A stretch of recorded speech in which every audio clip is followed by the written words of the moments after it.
We've got John in London. Okay, no. John? Am I on air? You are. Yes, hi. Is this John? Hi, I'm John Smith, also known as Thunderboot. Do you remember me, Matt? No, sorry. We talked almost a year ago, and you hung up on me and called me a buffoon or a prank caller. Let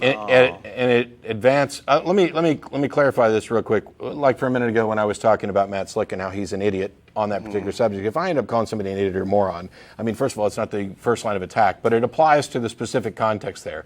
I'm not summing up somebody's entire character. There are plenty of areas where I'm an idiot or moron, as is evidenced by the the language issue that I had at the top of the show about agreel.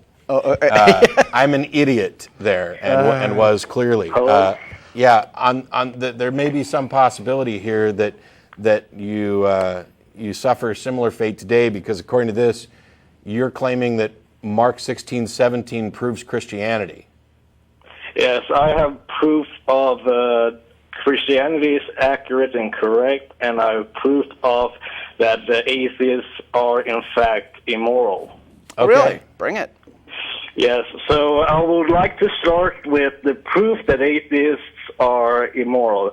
Would you agree with statistics can serve as proof? No. No. You can't? No. Because you can get statistics essentially to prove any point you like, right?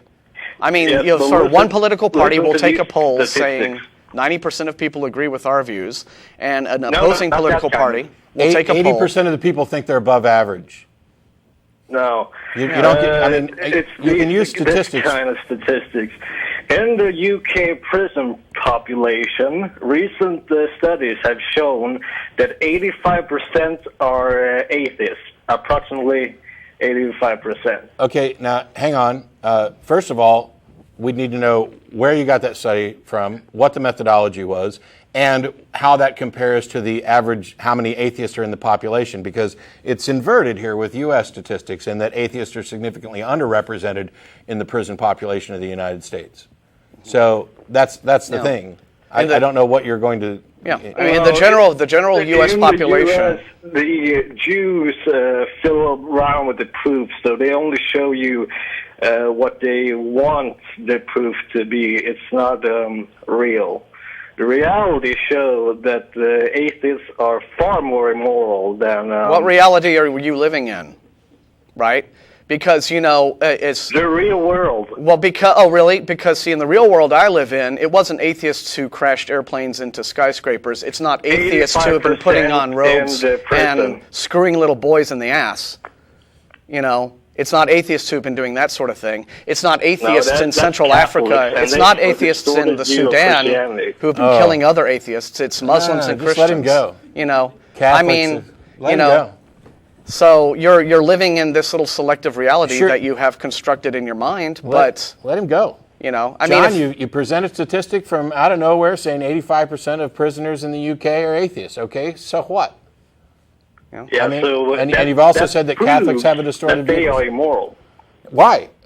First of all, you could be put in prison for example, smoking marijuana, which while it's illegal, I don't necessarily think it's immoral. So there's another flaw in your hypothesis. It's very immoral to smoke pot.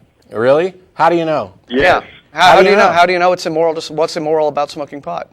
Any more than God told you. God told you? Yes. So do you hear an audible voice, or you just get a funny feeling?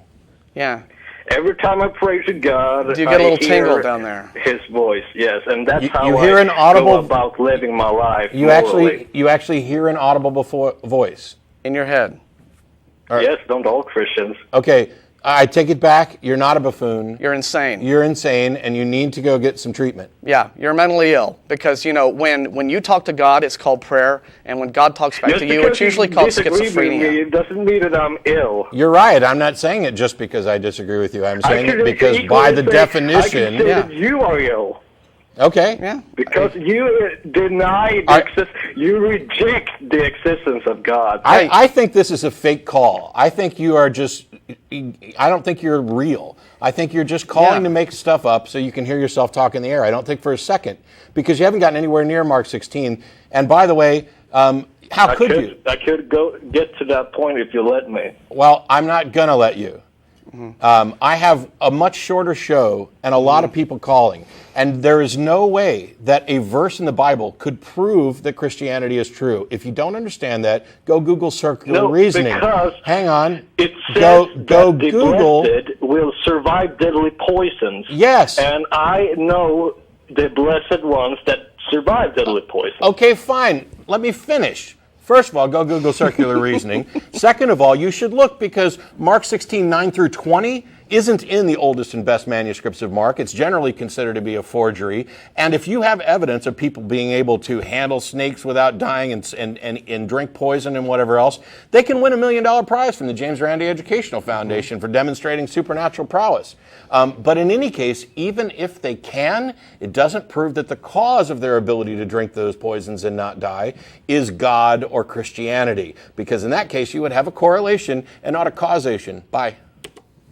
Way too short of a show to put up with crap like that. Yeah.